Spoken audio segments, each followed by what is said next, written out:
పాపం 10,000 12,000 ఎంతో వస్తుంది. 2 కమల పిల్లలు పుడితే వాళ్ళ పాల డబ్బాలకు సరిపోవట్లేదు. వ్యాపారం పెట్టుకుంటే చుట్టుప్రక్కల వాళ్ళందరూ అయిన వాళ్ళు అప్పులు తీసుకొని వాళ్ళను పాపం ఆ అప్పుల్లో పడేసేసారు. తిరిగి ఇవ్వకుండా బాకీలు తీసుకొని వీళ్ళు శ్రీరామ్ చిట్ ఫండ్స్ లో, ఆ తర్వాత ముత్తూట్ ఫైనాన్స్ లో ఎక్కడ అప్పు దొరికితే అక్కడ ఎవరి దగ్గర చేబదులు దొరికితే వాళ్ళ దగ్గర తెచ్చేసుకున్నారు. వడ్డీలు చక్రవడ్డీలు పెరిగిపోయినాయి. 15 లక్షలు అప్పు చేస్తే వాళ్ళు 35 లక్షలు అయిపోయింది. ఈ లోపు నాన్న పక్షవాతంతో చచ్చిపోయాడు, ఆయనకు కొంత డబ్బు. సెకండ్ కరోనాలో అమ్మ చనిపోయింది, ఆమెకు కొంత డబ్బు. 2 పెళ్లిళ్ళు, పెరిగిపోతున్న అప్పులు. ఉన్న బంగారం అంతా వాళ్ళ వదింది, తన భార్యది, వాళ్ళ దగ్గర ఉన్న ఉంగరాలు, పిల్లలకి చేపించినవి మొత్తం అన్ని కట్టినా వడ్డీ కూడా సరిగా కట్టలేకపోయారు. అసలు అలాగే ఉండింది. మరలా వడ్డీలు పెరుగుతున్నాయి. నా దగ్గర ఉన్నది ఏదో కొంత సహాయం చేశాను, అది సరిపోలేదు వాళ్ళకి. 35 లక్షలు అక్కడ. ఇప్పుడు ఏం చేయాలో అర్థం కాలేదు. కరోనా వచ్చింది, అందుకని వడ్డీల వాళ్ళు వస్తే తిన్నది అరగట్లేదట, నిద్ర పట్టట్లేదు, ఎవరి ఫోన్ వచ్చినా భయం అవుతుందట. ఏం చేయాలో తెలియదు. ఏ ఆదాయం లేదు, 1 ఎకరం పొలం కూడా లేదు. అక్కడ ఒక ప్రాజెక్ట్ కడితే, ఏమది గుండ్లకమ్మ ప్రాజెక్ట్, గుండ్లకమ్మ నది మీద ఆ ముప్పు గ్రామాల్లో వీళ్ళది ఒక గ్రామం. అమ్మ నాన్నకు ఒక 5 సెంట్ల సైట్, అన్నకు ఒక 5 సెంట్ల సైట్, తమ్ముడికి ఒక 5 సెంట్ల సైట్, మొత్తం 15 సెంట్లు. ఓ సెంట్లో స్థలం కొంట కట్టారు. వీడిది 2 ఖాళీగా ఉన్నాయి. వీళ్ళు ఏం చేశారో తెలుసా? దేవుడు వారిని రక్షణలోనికి నడిపించినందుకు ఒక 5 సెంట్ల స్థలాన్ని దేవుని మందిరానికి రాసిచ్చారు ఫ్రీగా.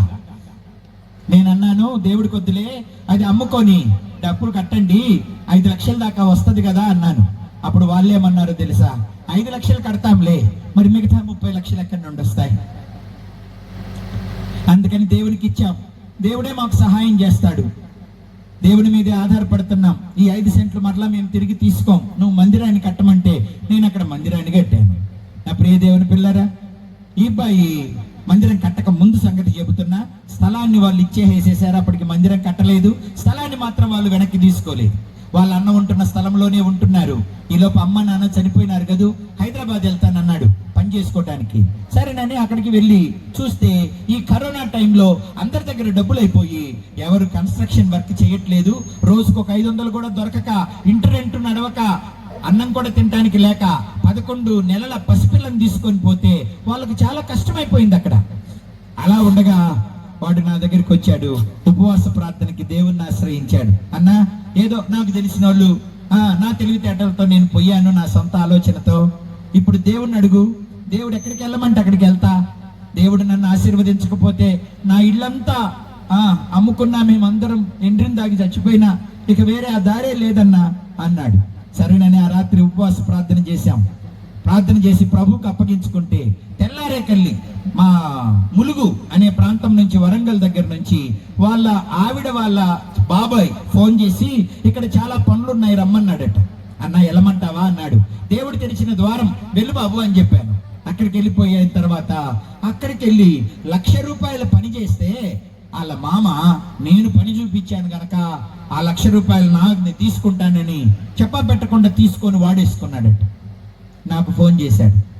మామను నమ్మి ఇక్కడికి వస్తే 1,00,000 రూపాయలు పని చేస్తే అన్నా, 1,00,000 రూపాయలు నేను పని చూపించానని కమిషన్ కింద తీసుకున్నాడన్నా.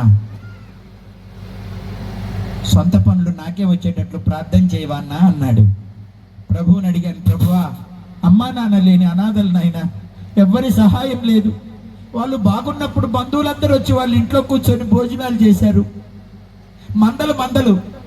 ఇప్పుడు ఎవరు ముఖం కూడా చూపించట్లేదు. వాళ్ళకి ఎవరు సహాయం చేస్తారు? ఏ దిక్కు లేని వారికి నువ్వు సహాయం చేస్తానన్నావు కదా, నువ్వే వాళ్ళకి సహాయం చేసి సొంత పనులు తండ్రి అని ప్రార్థన చేశావు. అంతే, ఆ వారంలోనే దేవుడు సొంత పనులు ఇవ్వడం మొదలు పెట్టాడు. గవర్నమెంట్ కాంట్రాక్టులు, ప్రైవేట్ కాంట్రాక్టులు వచ్చినాయట. గవర్నమెంట్ కాంట్రాక్టుల మీద బిల్డింగ్ అయిపోతే ఒక దాని మీద 15 లక్షల రూపాయలు మిగిలినాయట. 1,00,000 రూపాయల నుంచి 15 లక్షల వరకు 2, 3, 4, 5, 10, 9 అట్లాగా ఒక్కొక్క బిల్డింగ్ కి ఒక్కొక్క రకంగా 1,00,000 నుంచి 15 లక్షలు అట్లా లాభం మిగిలేటట్లుగా చేస్తే బీహార్ వాళ్ళని, వెస్ట్ బెంగాల్ వాళ్ళని 300 మందిని పని మనుషుల్ని పెట్టుకొని అన్ని పనులు ఇతడే చేస్తా ఉంటే నమ్మకంగా చేస్తున్న కారణం చేత అందరు ఇతనికి పనులు ఇవ్వడం మొదలు పెట్టారు. 1,00,000 రూపాయలు కమిషన్ తీసుకున్న వాళ్ళ మామ ఈ పని కిందకు వచ్చాడట. నాకు పనులు ఇవ్వమని ఇతన్ని అడిగే స్థితికి వచ్చాడు. 10 సంవత్సరాల నుంచి అక్కడ సెటిల్ అయినోడు. ఆ సంవత్సరం వెళ్ళినోడికి దేవుడు పనులు ఇస్తే అతడు వచ్చి ఇక్కడ పనులు చేయటం మొదలు పెట్టాడు.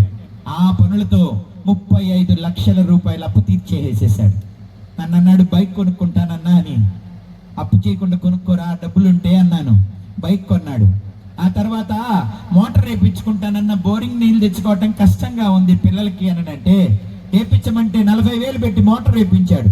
ఆ తర్వాత తనే బేల్దారి మేస్త్రి అయినందువలన అక్కడ చిన్న ఇల్లు కట్టుకొని అందులో చక్కని హాలు, అటాచ్డ్ బాత్రూమ్, వంట రూము, చక్కని వసారాలతోటి చక్కని ఇల్లు కట్టుకున్నాడు. నా ప్రియ దేవుని పిల్లరా, ఆ ఇంట్లో నివసిస్తూ నాతో చెప్పాడు, నా పిల్లల్ని స్కూల్లో చదివించుకుంటా, నేను నీతో సేవకు సహకరిస్తా. ఇటువంటి జీవితాన్ని నేను ఎప్పుడు కోరుకోలేదు. నా ఇంట్లో నేను పడుకున్నా, నావి నేను తింటూ ఉన్నా. అంతేకాదు ఇతరులకు అప్పిచ్చే స్థితికి దేవుడు అతన్ని తీసుకొచ్చాడు. In a period of 2 years, 2 సంవత్సరాల్లో దేవుడు అద్భుతం చేశాడు. నా ప్రియ దేవుని పిల్లరా, పరిస్థితులు వికటించినాయా? ప్రభువు నీకున్నాడు. అయిన వారిని కోల్పోయావా? ఆదాయ మార్గాలన్నీ మూసుకుపోయినాయా? దేవుని తట్టు చూడు. ఆయన ఎడారిలో నదులు ప్రవహింపచేస్తాడు, అరణ్యంలో త్రోవ కలుగ చేస్తాడు, ఎండిన భూములను నీటి మడుగులుగా చేస్తాడు. ఆ బైక్ మీద వాడి భార్య పేరు, వాడి పిల్లల పేరు రాసుకోకుండా నా పేరు రాశాడు. ఎందుకు రాశావురా నా పేరు అని అడిగినాడు సురేష్ని. అమ్మ నాన్న లేరు, అమ్మవైనా నాన్నవైనా నీవే అయి దేవుడి దగ్గరికి నన్ను నడిపించావు, నన్ను ధైర్యపరిచావు. నేను ఎక్కడుంటే అక్కడికి నన్ను చూడటానికి వచ్చి దేవుడి ప్రేమను నాకు చూపించావు. నేను బతకటానికి కారణమయ్యావు, నా కుటుంబాన్ని నిలబెట్టావు. దేవుడి దగ్గరికి తీసుకొచ్చి నీ పేరు రాసుకోక, ఎవరి పేరు రాసుకోనన్నా అంటూ నా పేరు రాసుకున్నాడు వాడు. నా ప్రియ దేవుడి పిల్లరా, దేవుడు సజీవుడు, సర్వశక్తిమంతుడు.